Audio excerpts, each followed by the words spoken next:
Hello, hi, this is Thiru and welcome to my channel All in One by Thiru channel. And ఈ వీడియోలో మనం వచ్చేసి RRB ఆర్పిఎఫ్లో SI application process అనేది ఎలా చేయాలి అనేది నేర్చుకుందాము. సో మనం ఆర్ఆర్బి అఫీషియల్ సైట్లోకి వెళ్ళగానే మనకు లెఫ్ట్ సైడ్లో అప్లై అని కనిపిస్తుంది. సో దాంట్లో మనం వచ్చేసి ఆల్రెడీ హ్యావ్ అన్ అకౌంట్ కానీ క్రియేట్ అయిన అకౌంట్ అని అడుగుతుంది. సో ఆల్రెడీ మనం అకౌంట్ అనేది క్రియేట్ చేసుకుంటాం కాబట్టి so already have an account పైన క్లిక్ చేశాక మనకి ఇలా సైన్ ఇన్ అవ్వమని అడుగుతుంది. సో దీంట్లో మనం సైన్ ఇన్ అవ్వాలి.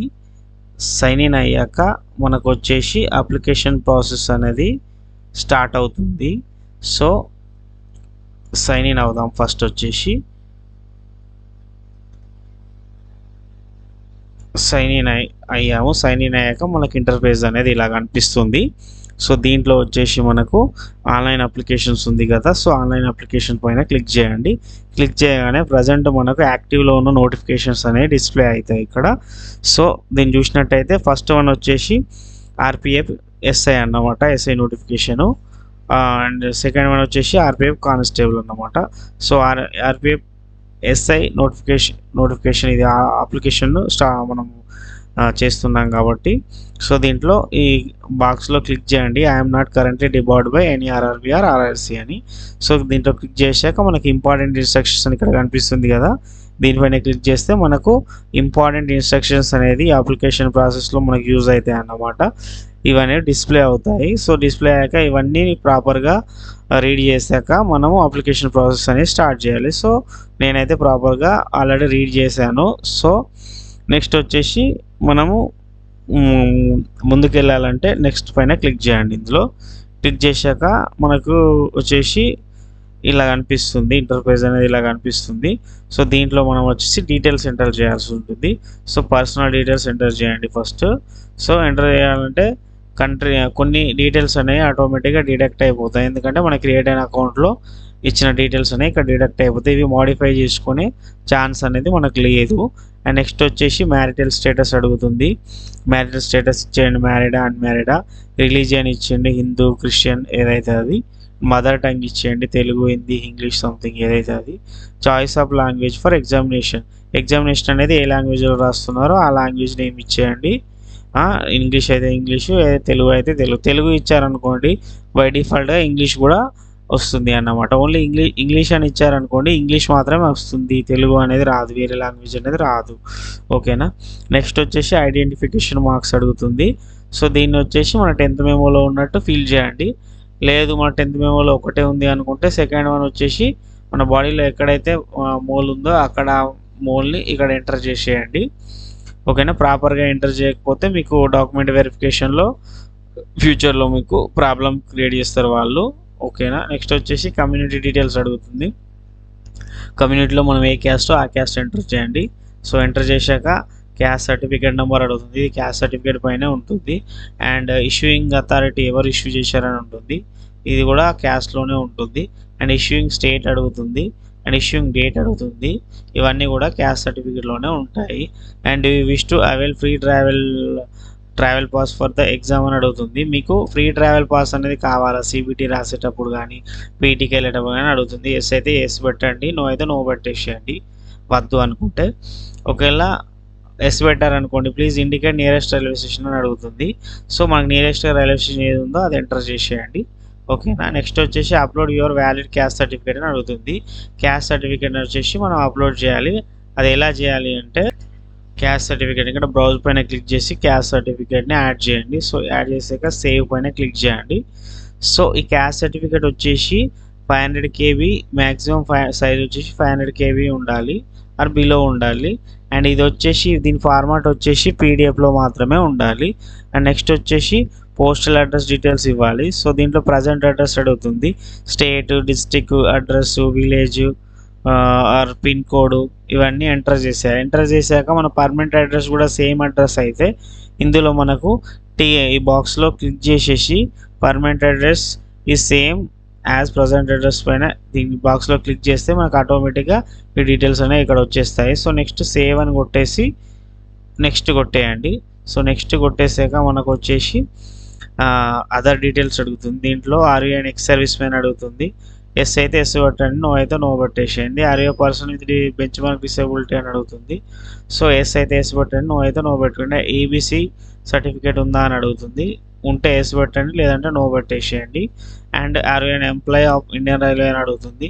నువ్వు రైల్వేలో జాబ్ చేసినట్టయితే ఎస్ పెట్టు, లేదంటే నో పెట్టేసేయండి. ఎస్ పెడితే మీరు రైల్వే రిలేటెడ్ ఆ జాబ్ రిలేటెడ్గా డీటెయిల్స్ అనేది ఫిల్ చేయాల్సి ఉంటుంది.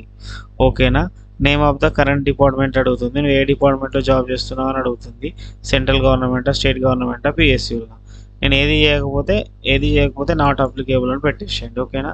Are you course of completed act apprenticeship అని అడుగుతుంది. నేను అప్రెంటిస్షిప్ చేశారా అని అడుగుతుంది. ఎస్ అయితే ఎస్ పెట్టండి, చేస్తే లేదు అంటే నో పెట్టేసేయండి. అండ్ నెక్స్ట్ వచ్చేస్తే bank details for refund of free. అంటే మనం వచ్చేసి జాబ్కి అప్లై చేస్తున్నాం కదా, దీంట్లో 250 ఇప్పుడు ఎస్సీ ఎస్టీ వాళ్ళకైతే 250 రూపీస్ కట్టాల్సి ఉంటుంది కాబట్టి పే చేయాల్సి ఉంటుంది. సో మనకి 250 రూపీస్ అనేది రీఫండ్ వస్తాయి. ఎప్పుడు వస్తాయంటే మనం సిబిటీకి అటెండ్ అయినప్పుడు మాత్రమే ఈ రీఫండ్ వస్తుంది. లేదు సిబిటీకి అటెండ్ కాకపోతే ఈ రీఫండ్ అనేది రాదు. సో అందుకోసం ఇక్కడ బ్యాంక్ డీటెయిల్స్ అడుగుతున్నాడు. So name of the account holder name, account number, IFSC code, ఈ డీటెయిల్స్ అన్నీ ఇచ్చేసాక మనం ఇక్కడ సేవ్ పైన క్లిక్ చేయండి.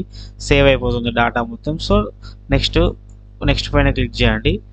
క్లిక్ చేయగానే మనకి ఇక్కడ వచ్చేసి మన డీటెయిల్స్ అనేవి ఆటోమేటిక్గా డిడక్ట్ అయిపోతాయి. 10th డీటెయిల్స్ ఇంతకుముందు బిఫోర్ నేను అప్లై చేశాను కాబట్టి నా డీటెయిల్స్ అనేవి ఇక్కడ యాడ్ అయి ఉన్నాయి కాబట్టి ఇక్కడ నా డీటెయిల్స్ అనేవి 10th డీటెయిల్స్ అనేవి డిడక్ట్ అయ్యాయి. సో ఇది వచ్చేసి మనము ఎస్ఐ జాబ్ కాబట్టి ఆర్పిఎఫ్లో దీంట్లో ఇది క్వాలిఫికేషన్ వచ్చేసి డిగ్రీ కాబట్టి సో ఇందులో మనం inter details and degree details ఇవ్వాలి కాబట్టి నెక్స్ట్ వచ్చేసి క్వాలిఫికేషన్ పైన క్లిక్ చేస్తే ఇక్కడ కనిపిస్తుంది కదా 12th ఇవ్వాలి కాబట్టి 12th పైన క్లిక్ చేశాక మనకి ఇక్కడ అడుగుతుంది discipline, state, district, board, date of passing ఇవన్నీ అడుగుతుంది. సో డిసిప్లిన్ ఏంది 12th 12th స్టేట్ ఎక్కడ, సో స్టేట్ ఎక్కడ వచ్చేసి ఏ స్టేటో మీది ఆ స్టేటు ఎంటర్ చేసేయండి. ఓకేనా. ఎంటర్ చేశాక మనకు వచ్చేసి డిస్టిక్ ఏ డిస్టిక్ ఆ డిస్టిక్ ఇక్కడ ఎంటర్ చేసేయండి. నెక్స్ట్ బోర్డు అడుగుతుంది. బోర్డు వచ్చేసి నువ్వు ఏ బోర్డులో చదివావు అన్నమాట. సో ఆ బోర్డు ఇక్కడ ఎంటర్ చేసేయండి. సో ఎంటర్ చేశాక డేట్ ఆఫ్ పాసింగ్ అని అడుగుతుంది. సో ఈ డేట్ ఆఫ్ పాసింగ్ కూడా ఎంటర్ చేసేయండి. నెక్స్ట్ యాడ్ పైన క్లిక్ చేయండి. ఓకేనా. నెక్స్ట్ వచ్చేసి యాడ్ పైన క్లిక్ చేయగానే ఒక్క నిమిషం. నెక్స్ట్ వచ్చేసి ఫిల్ చేశాక యాడ్ పైన క్లిక్ చేయండి. సో ఇక్కడ మనకు ఇక్కడ హైలైట్ అవ్వట్లేదు కాబట్టి ఇది కరెక్ట్ ప్రాపర్గా లేదు కాబట్టి సో మళ్ళీ ఎంటర్ చేయండి ప్రాపర్గా. సో ఎంటర్ చేశాక యాడ్ పైన క్లిక్ చేయండి. క్లిక్ చేశాక మళ్ళీ వచ్చేసి డీటెయిల్స్ అనేవి యాడ్ అయిపోతాయి. సో నెక్స్ట్ వచ్చేసి టు యాడ్ యువర్ క్వాలిఫికేషన్ అడుగుతుంది. మళ్ళీ క్వాలిఫికేషన్ పైన క్లిక్ చేయండి. నెక్స్ట్ వచ్చేసి మనం డిగ్రీ తోటి అప్లై చేస్తున్నాం కాబట్టి గ్రాడ్యుయేషన్ పైన క్లిక్ చేయండి. క్లిక్ చేశాక మళ్ళీ ఈ కంప్లీట్ డీటెయిల్స్ అనేది ఇవ్వండి. ఇచ్చాక నెక్స్ట్ పైన క్లిక్ చేయండి. ఓకేనా. నెక్స్ట్ పైన క్లిక్ చేశాక మనకు వచ్చేసి ఇలా అప్లోడ్ ప్రొఫైల్ డాక్యుమెంట్స్ అని ఫిల్ చేయాలి కాబట్టి నెక్స్ట్ మన క్యాస్ట్ సర్టిఫికేట్ అప్లోడ్ చేసాం ఇక్కడ ఆల్రెడీ. నెక్స్ట్ వచ్చేసి మన ఫోటో అప్లోడ్ చేయాలి. ఫోటో అప్లోడ్ చేయాలంటే ఈ జేపీజీ ఫార్మాట్లో ఉండాలి. ఈ ఫోటో వచ్చేసి అండ్ వైట్ బ్యాక్గ్రౌండ్లో ఉండాలి అండ్ వచ్చేసి 30 to 70 KB మధ్యలో ఉండాలి. స్పెట్స్ అండ్ క్యాప్ కానీ మాస్క్ కానీ పెట్టి ఉండకూడదు అన్నమాట. అలా ఉంటే మన ఫోటో అనేది ప్రాపర్గా అప్లోడ్ కాదు అన్నమాట. మన అప్లికేషన్ అనేది రిజెక్ట్ అవుతుంది. ఓకేనా. అండ్ నెక్స్ట్ వచ్చేసి సిగ్నేచర్ వచ్చేసి జేపీజీ ఫార్మాట్లో ఉండాలి. ఇది కూడా దీని వచ్చి బ్లాక్ అండ్ బ్లూ పెన్లో మాత్రమే రాయాలి. అండ్ వచ్చేసి ఇది వచ్చేసి 30 KB to 70 KB మధ్యలో ఉండాలి. ఇది అయిపోయాక మనం సేవ్ అని క్లిక్ చేసేసి నెక్స్ట్ పైన క్లిక్ చేయండి. సో నెక్స్ట్ పైన క్లిక్ చేశాక ఇక్కడ చెక్ బాక్స్ కనిపిస్తుంది కదా, ఈ బాక్స్ పైన క్లిక్ చేయండి. ఓకే. క్లిక్ చేశాక అండ్ వచ్చేసి నెక్స్ట్ వచ్చేసి upload profile documents and preferences and previews అని ఉంటుంది కదా, ప్రిఫరెన్సెస్ అండ్ ప్రివ్యూస్లో క్లిక్ చేయగానే ఇక్కడ చెక్ బాక్స్లో క్లిక్ చేసేసి ప్లేస్లో మన డిస్ట్రిక్ట్ నేమ్ ఇచ్చేసి దీని వచ్చేసి ప్రివ్యూ అప్లికేషన్ పైన క్లిక్ చేస్తే మనకు వచ్చేసి ఎడిట్ ఆప్షన్ వస్తుంది అండ్ వచ్చేసి సబ్మిట్ ఆప్షన్ వస్తుంది. ఏమైనా కరెక్షన్ చేసుకోవాలంటే ఎడిట్ ఆప్షన్ పైన క్లిక్ చేసి కరెక్షన్ చేసుకోండి.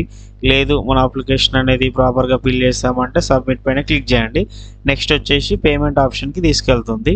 ఫీ పేమెంట్ ఆప్షన్ తీసుకెళ్ళగానే ఫీ పేమెంట్ చేయగానే మన అప్లికేషన్ ప్రాసెస్ అనేది కంప్లీట్ అయిపోతుంది. Okay, thank you for watching my video.